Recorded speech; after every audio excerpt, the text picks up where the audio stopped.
Hello friends, welcome to my YouTube channel. So today in this video I am going to show you how to change the fingerprint animation in this device. So in this device I already set one fingerprint lock. Let me show you. So you can see the fingerprint is enabled. Scanner, tap on it is unlocked. Again I will show you. Yeah, so let me show you how to change the fingerprint animation in this device. For this, go to settings, tap on wallpaper and style.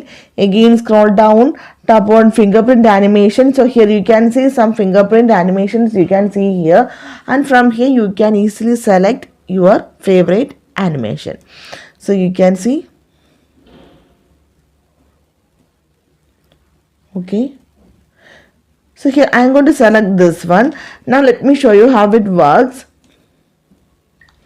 I will show the closer view.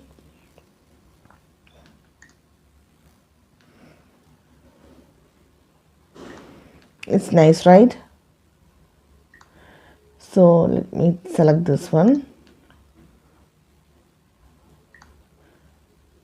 Everyone is nice.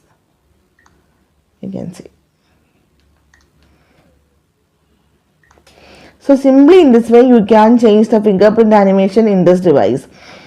So hope you guys enjoy this video. Thank you for watching. Thank you. Bye bye.